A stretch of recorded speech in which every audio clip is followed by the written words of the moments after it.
ನಮಸ್ಕಾರ ಸ್ನೇಹಿತರೆ, welcome to my channel. ಯಾರೆಲ್ಲ ಗೃಹಲಕ್ಷ್ಮಿಯ 2 ತಿಂಗಳ ಕಂತಿನ ಹಣ ಬಂದಿಲ್ಲ ಅಂತ ಕಾಯ್ತಾ ಇದ್ರಿ ಅಲ್ವಾ, ನಿಮಗಂತೂ ಭರ್ಜರಿ ಗುಡ್ ನ್ಯೂಸ್ ಇದೆ. ಹೌದು ಸ್ನೇಹಿತರೆ, ಕೊನೆಗೂ CM DK ಶಿವಕುಮಾರ್ ಅವರು 2 ತಿಂಗಳ ಕಂತಿನ ಹಣ ಒಟ್ಟಿಗೆ 4,000 ರೂಪಾಯಿ ಯಾವಾಗ ಬಿಡುಗಡೆ ಮಾಡ್ತೀವಿ ಅಂತ ತಿಳಿಸ್ಕೊಟ್ಟಿದ್ದಾರೆ ಸ್ನೇಹಿತರೆ. ಖಂಡಿತ ಸ್ನೇಹಿತರೆ, ಈ ವಿಡಿಯೋದಲ್ಲಿ ನಾವು ಅದ್ರ ಬಗ್ಗೆ ಮಾಹಿತಿ ತಿಳಿಸ್ಕೊಡ್ತಾ ಇದ್ದೀವಿ. ದಯವಿಟ್ಟು ವಿಡಿಯೋನ ಎಲ್ಲೂ ಸ್ಕಿಪ್ ಮಾಡೋಕ್ಕೆ ಹೋಗಬೇಡಿ. ಯಾಕಂದರೆ ನೀವೇನಾದರೂ ಸ್ಕಿಪ್ ಮಾಡಿದ್ರೆ ನಾವು ಕೊಟ್ಟಿರೋ ಮಾಹಿತಿ ಸಂಪೂರ್ಣವಾಗಿ ನಿಮಗೆ ಅರ್ಥ ಆಗಲ್ಲ ಸ್ನೇಹಿತರೆ. ಯಾರೆಲ್ಲ ಹೊಸದಾಗಿ ನಮ್ಮ ಚಾನಲ್ ನೋಡ್ತಾ ಇದ್ದೀರಾ, ದಯವಿಟ್ಟು ಸಬ್ಸ್ಕ್ರೈಬ್ ಮಾಡಿಕೊಂಡು ನೋಡಿ. ಗೃಹಲಕ್ಷ್ಮಿಯ ಇನ್ನಷ್ಟು ಖಚಿತ ಮಾಹಿತಿಗಳು ನಾವು ನಿಮಗೆ ತಿಳಿಸ್ಕೊಡ್ತಾ ಇದ್ದೀವಿ ಸ್ನೇಹಿತರೆ. ನೋಡಿ ಸ್ನೇಹಿತರೆ, ನಿಮ್ಗೆಲ್ರಿಗೂ ಗೊತ್ತಿರೋ ಹಾಗೆ ಈಗಾಗಲೇ DK ಶಿವಕುಮಾರ್ ಅವರು ಕಾಂಗ್ರೆಸ್ನ 2ನೇ ಮುಖ್ಯಮಂತ್ರಿಯಾಗಿ ಅಧಿಕಾರ ಸ್ವೀಕರಿಸಿದ್ದಾರೆ. ಹೌದು ಸ್ನೇಹಿತರೆ, DK ಶಿವಕುಮಾರ್ ಸಾಹೇಬರು ಬಂದಮೇಲೆ ಖಂಡಿತವಾಗ್ಲೂ ಈ ಕ್ಷಣದವರೆಗೂ 1 ಕಂತಿನ ಹಣ ಕೂಡ ಬಿಡುಗಡೆ ಆಗಿರಲ್ಲ ಗೃಹಲಕ್ಷ್ಮಿಯರಿಗೆ. ಆದರೆ ಈಗ 2 ಕಂತಿನ ಹಣ ಒಟ್ಟಿಗೆ 4,000 ರೂಪಾಯಿ ಬರ್ತಾ ಇದೆ ಸ್ನೇಹಿತರೆ. ನೋಡಿ ಸ್ನೇಹಿತರೆ, ಮಾಜಿ CM ಸಿದ್ದರಾಮಯ್ಯ ಸಾಹೇಬರು ಇವಾಗವರೆಗೂ ಇದ್ದಿದ್ರೆ ಖಂಡಿತವಾಗ್ಲೂ ಒಂದು 2-3 ಕಂತಿನ ಹಣ ಬಿಡುಗಡೆ ಆಗಿರೋದು ಅಂತ ನಮಗೆ ಕಮೆಂಟ್ ಬರ್ತಾ ಇದೆ.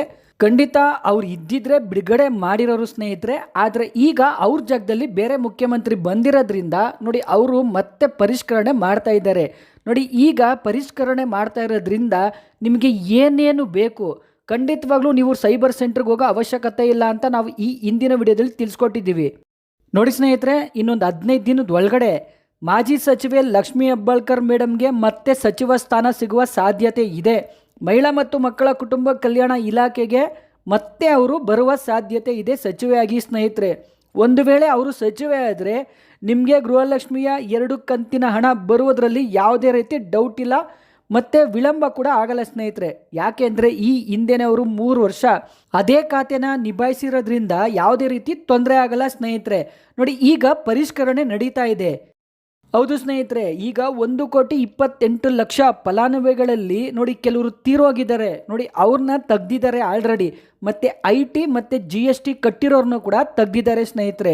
ಇವಾಗ ಏನಿದ್ರು ಮಿಕ್ಕ ಗೃಹಲಕ್ಷ್ಮಿಯರು ನೋಡಿ, ಇನ್ನೂ ಕೆಲವ್ರಿಗೆ ಈ 17, 18, 19 ಈ ಕಂತುಗಳಿಂದ ಗೃಹಲಕ್ಷ್ಮಿಯ ಹಣ ಬರ್ತಿರ್ಲಿಲ್ಲ. ಇನ್ನು ಕೆಲವ್ರಿಗೆ 25, 26, 27, 28 ನೋಡಿ ಸ್ನೇಹಿತರೆ, ಈ ಥರ ಕಂತುಗಳು ಬರ್ತಾ ಇರಲಿಲ್ಲ. ಅವರು ಕೂಡ ಮತ್ತೆ ಗೃಹಲಕ್ಷ್ಮಿಯ ಅರ್ಜಿ ಸಲ್ಲಿಸ್ಬೋದು ಸ್ನೇಹಿತರೆ. ಯಾವುದೇ ರೀತಿ ಡೌಟ್ ಬೇಡ. ಯಾಕಂದರೆ ನೀವು GST ಕಟ್ಟಿಲ್ಲ ಅಂದರೆ ಅಥವಾ IT ಕಟ್ಟಿಲ್ಲ ಅಂದರೆ ನೀವು ಮತ್ತೆ ಅರ್ಜಿ ಸಲ್ಲಿಸ್ಬೋದು. ಖಂಡಿತ ಯಾವುದೇ ಸೈಬರ್ ಸೆಂಟ್ರಿಗೆ ಹೋಗೋ ಅವಶ್ಯಕತೆ ಇಲ್ಲ. ನಿಮ್ಮ ಮನೆ ಬಾಗಿಲಿಗೆ ಬರ್ತಾರೆ ಸ್ನೇಹಿತರೆ, ಬಂದು ಅವರೇ ಅಪ್ಡೇಟ್ ಮಾಡ್ಕೋತಾರೆ. ನೋಡಿ, ಈ ದಾಖಲೆಗಳನ್ನ ನೀವು ಜೊತೆಲಿ ಇಟ್ಕೊಳ್ಳಿ ಸ್ನೇಹಿತರೆ. ಯಾವ ದಾಖಲೆಗಳು ಅಂದರೆ ಮನೆಯ ಒಡತಿ ಅಂದರೆ ರೇಷನ್ ಕಾರ್ಡಲ್ಲಿ ಅವ್ರದ್ದೇ ಹೆಸರು ಇರಬೇಕು ಸ್ನೇಹಿತರೆ. ಅವ್ರ ಹೆಸರಲ್ಲೇ ರೇಷನ್ ಕಾರ್ಡ್ ಇರಬೇಕು. ನೋಡಿ, ಅದ್ರ ಜೊತೆ ವೋಟರ್ ID ಇರಬೇಕು. ನೋಡಿ, ಅದ್ರ ಜೊತೆಯಲ್ಲಿ ಬ್ಯಾಂಕು ಪಾಸ್ಬುಕ್ ಇರಬೇಕು. ನೋಡಿ ಸ್ನೇಹಿತರೆ, ಅದ್ರ ಜೊತೆಯಲ್ಲಿ ಆಧಾರ್ ಕಾರ್ಡ್ಗೆ ನಿಮ್ಮ ಹತ್ರ ಇರೋ ಫೋನ್ ನಂಬರು ಲಿಂಕ್ ಆಗಿರಬೇಕು. ನೋಡಿ, ಅದ್ರ ಜೊತೆಯಲ್ಲಿ ನಿಮಗೆ ಬಹಳ ಮುಖ್ಯವಾದ ದಾಖಲೆ ಅದೇ ವೋಟರ್ ID ಮತ್ತು ನಿಮ್ಮ ಯಜಮಾನ್ರದ್ದು ಫೋನ್ ನಂಬರು. ನೋಡಿ, ಅದ್ರ ಜೊತೆಯಲ್ಲಿ ಆಧಾರ್ ಕಾರ್ಡು, ಇವಿಷ್ಟನ್ನ ಇಟ್ಕೊಂಡಿರಬೇಕು. ಇನ್ನೂ ಕೆಲವರು ಹೇಳ್ತಾ ಇದ್ದಾರೆ ಜಾತಿ ಪ್ರಮಾಣ ಪತ್ರ ಇರಬೇಕು ಅಂತ. ಸದ್ಯಕ್ಕೆ ಸರ್ಕಾರದಿಂದ ಆ ರೀತಿ ಯಾವುದೇ ಮಾಹಿತಿ ಬಂದಿಲ್ಲ ಸ್ನೇಹಿತರೆ. ಬಂದರೆ ನಾವು ನಿಮಗೆ ತಿಳಿಸ್ಕೊಡ್ತೀವಿ. ಇಷ್ಟು ದಾಖಲೆಗಳನ್ನ ನೀವು ಇಟ್ಕೊಂಡಿರ್ರಿ, ಯಾವುದೇ ಕಾರಣಕ್ಕೂ ಮಿಸ್ ಆಗಬಾರ್ದು. ಈಗ ನೋಡಿ, SIR ಕೂಡ ನಡೀತಾ ಇದೆ. SIRಗೆ ಖಂಡಿತವಾಗ್ಲೂ ನಿಮ್ಮದು ವೋಟರ್ ID ಪ್ಲಸ್ ಒಂದು ಆಧಾರ್ ಕಾರ್ಡು, ಅದ್ರ ಜೊತೆಲಿ ಫೋನ್ ನಂಬರು, ಇವಿಷ್ಟು ಇಟ್ಕೊಂಡ್ರೆ ಸಾಕು. ನೀವು ಬೇರೆ ಯಾವುದೇ ರೀತಿ ಮಾಹಿತಿ ಕೊಡೋ ಅವಶ್ಯಕತೆ ಇಲ್ಲ, ಬೇರೆ ಇನ್ನೇನು ಕೊಡೋ ಅವಶ್ಯಕತೆ ಇಲ್ಲ. ಮತ್ತು ಇದು ವೋಟರ್ ID ಪ್ಲಸ್ ಈ ಆಧಾರ್ ಕಾರ್ಡ್ನ ಜೆರಾಕ್ಸ್ ಕೂಡ ಅವ್ರು ಇಸ್ಕೊಂಡು ಹೋಗಲ್ಲ. ಜಸ್ಟ್ ಅವರೊಂದು ಫಾರ್ಮ್ ಕೊಡ್ತಾರೆ, 2 ಫಾರ್ಮು ಫಿಲಪ್ ಮಾಡಿ ಅವ್ರಿಗೆ ಕೊಡಿ. ಮತ್ತು ಒಂದು ಫಾರ್ಮ್ನ ಅವರೇ ನಿಮಗೆ ಸೈನ್ ಮಾಡಿ ಕೊಡ್ತಾರೆ, ಒಂದು ಫಾರ್ಮು ಅವ್ರು ತಗೊಂಡು ಹೋಗ್ತಾರೆ. ನೀವು SIRಗೆ ಎದುರು ಅವಶ್ಯಕತೆ ಇಲ್ಲ. ಅವ್ರು ಏನು ಮಾಹಿತಿ ಕೇಳಿದ್ರು ಖಂಡಿತವಾಗ್ಲೂ ನೀವು ಕೊಡ್ಬೋದು.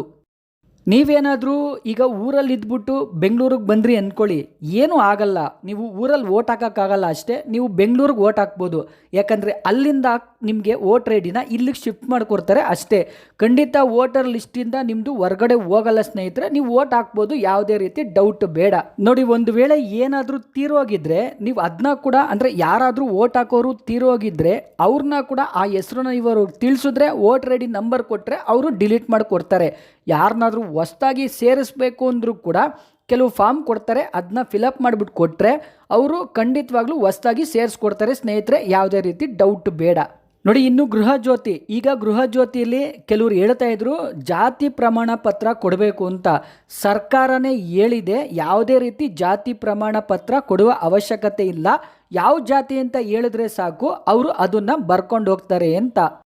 ಇನ್ನು ನಿಮಗೆ ಗೃಹ ಜ್ಯೋತಿಗೆ 200 ಯೂನಿಟ್ ಫ್ರೀಯಾಗಿ ಬೇಕು ಅಂದರೆ ನೋಡಿ, ಈ ದಾಖಲೆಗಳನ್ನ ನೀವು ಅವ್ರಿಗೆ ಕೊಡಲೇಬೇಕು. ಯಾಕೆ ಅಂದರೆ ನಿನ್ನೆಯಿಂದಲೇ ನಿಮ್ಮ ಮನೆ ಹತ್ರ ಬರ್ತಾ ಇದ್ದಾರೆ. ಈಗ 2 ಸರ್ವೆ ನಡೀತಾ ಇದೆ, ಒಂದು SIR, ಇನ್ನೊಂದು ಗೃಹ ಜ್ಯೋತಿ.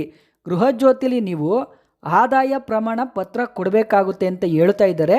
ಖಂಡಿತ ಅದು ಕೂಡ ಡೌಟ್ ಇದೆ, ಅದ್ರ ಬಗ್ಗೆ ನೀವು ತಲೆ ಕೆಡ್ಸ್ಕೊಳಕ್ಕೆ ಹೋಗ್ಬೇಡಿ, ಅದನ್ನು ಬಿಟ್ಬಿಡಿ ಸ್ನೇಹಿತರೆ. ನೋಡಿ, ಈ ದಾಖಲೆಗಳನ್ನ ನೀವು ರೆಡಿ ಇಟ್ಕೊಳ್ಳಿ. ನಿಮಗೆ ಇನ್ಮೇಲಿಂದ 200 ಯೂನಿಟ್ ಫ್ರೀ ಬೇಕು ಅಂದರೆ ಮಾತ್ರ. ನೋಡಿ, ಅದು ಏನಪ್ಪ ಅಂದರೆ, 1 voter ID, 2 PAN card, 3 Aadhaar card, 4 ನೀವು ಬಾಡಿಗೆ ಮನೆಯವರಾಗಿದ್ದರೆ ಅಗ್ರಿಮೆಂಟು, 5ನೇದು ನಿಮ್ದೇನಾರ ಸ್ವಂತ ಮನೆ ಆಗಿದ್ರೆ ಅದ್ರ ಬಗ್ಗೆ ಡಾಕ್ಯುಮೆಂಟ್ಸ್ನ ಕೊಡಬೇಕಾಗುತ್ತೆ ಸ್ನೇಹಿತರೆ, ಮತ್ತು ನಿಮ್ದೊಂದು ಫೋಟೋ. ನೋಡಿ, ಕೆಲವ್ರು ಕೇಳ್ತಾ ಇದ್ದಾರೆ ಸರ್ ಎಲ್ಲ ಡಾಕ್ಯುಮೆಂಟ್ಸು ಓಕೆ, ಆದರೆ ಪ್ಯಾನ್ ಕಾರ್ಡ್ ಏನಕ್ಕೆ ಅಂತ. ಪ್ಯಾನ್ ಕಾರ್ಡು ಸರ್ಕಾರ ನಿಮ್ಮ ಡಾಟಾನ ಚೆಕ್ ಮಾಡಬಹುದು ಸ್ನೇಹಿತರೆ, ಯಾವುದೇ ರೀತಿ ಡೌಟ್ ಬೇಡ, ಏನೂ ತೊಂದರೆ ಆಗಲ್ಲ. ಒಂದು ವೇಳೆ ನೀವೇನಾದರೂ ಇನ್ಕಮ್ ಟ್ಯಾಕ್ಸ್ ಕಟ್ತಾ ಇದ್ದರೆ ಅಥವಾ ನೀವೇನಾದರೂ ಫೈನಾನ್ಷಿಯಲಿ ಯಾವ ಥರ ಇದ್ದೀರಾ ಅಂತ ಚೆಕ್ ಮಾಡ್ಕೊಳ್ಳೋಕ್ಕೆ. ನೋಡಿ, ಕೆಲವರು ಲೋನ್ ತೊಗೊಂಡಿರ್ತಾರೆ, ಪ್ಯಾನ್ ಕಾರ್ಡ್ನ ಎಂಟ್ರಿ ಮಾಡಿದ್ಮೇಲೆ ನೋಡಿ ಸಿಬಿಲ್ ಸ್ಕೋರ್ ಸಮೇತ ಆ ಲೋನ್ಗಳನ್ನ ತೋರಿಸ್ಬಿಡುತ್ತೆ ಸ್ನೇಹಿತರೆ.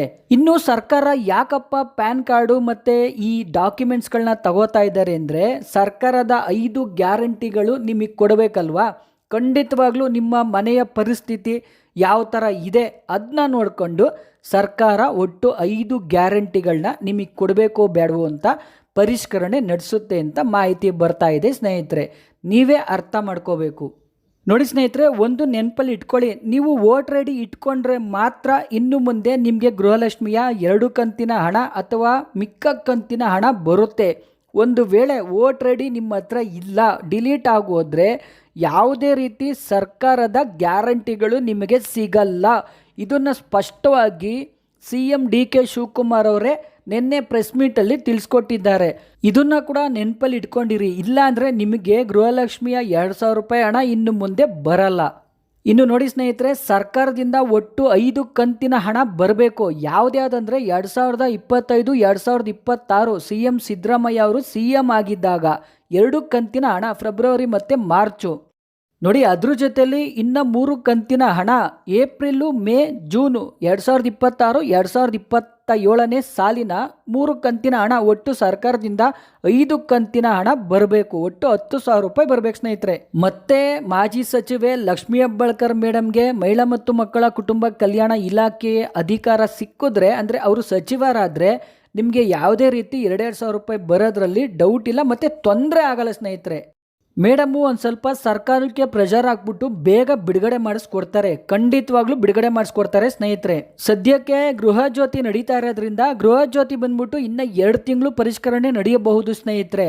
ನೋಡಿ, ಇನ್ನು ದಯವಿಟ್ಟು ಸ್ನೇಹಿತರೆ SIRಗೆ ಆಗಲಿ ಅಥವಾ ಗೃಹ ಜ್ಯೋತಿಗೆ ನೀವು ಫೇಕ್ ಇನ್ಫಾರ್ಮೇಷನ್ನ ಕೊಡೋಕ್ಕೆ ಹೋಗಬೇಡಿ. ಒಂದು ವೇಳೆ ಫೇಕ್ ಇನ್ಫಾರ್ಮೇಷನ್ ಏನಾದರೂ ಕೊಟ್ಟರೆ ಖಂಡಿತವಾಗ್ಲೂ ಕಾನೂನು ಪ್ರಕಾರ ಕ್ರಮ ಜರುಗಿಸ್ತಾರೆ ಸ್ನೇಹಿತರೆ.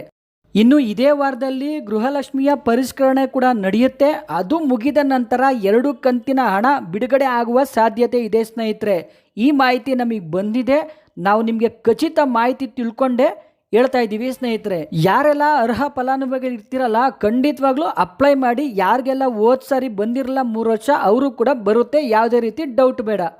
ನೋಡಿ, ಸದ್ಯಕ್ಕಂತೂ ಯಾವುದೇ ರೀತಿ ಗೃಹಲಕ್ಷ್ಮಿಯ ಹಣ 2,000 ರೂಪಾಯಿ, 4,000 ರೂಪಾಯಿ, 6,000 ರೂಪಾಯಿ ಯಾವುದು ಬಿಡುಗಡೆ ಆಗಿಲ್ಲ. ಒಂದು ವೇಳೆ ಬಿಡುಗಡೆ ಆಗಿದೆ ಅಂದರೆ ಅದು ಫೇಕ್ ನ್ಯೂಸ್ ಆಗಿರುತ್ತೆ. ಇದೇ ಥರ ಇನ್ನೂ ಹೆಚ್ಚಿನ ಮಾಹಿತಿಗಾಗಿ TV2 ನ್ಯೂಸ್ ಚಾನಲನ್ನು ಸಬ್ಸ್ಕ್ರೈಬ್ ಮಾಡಿಕೊಳ್ಳಿ. TV2 ನ್ಯೂಸ್ ನಿತ್ಯ ನಿರಂತರ ನಿಮ್ಮೊಂದಿಗಿರುತ್ತದೆ.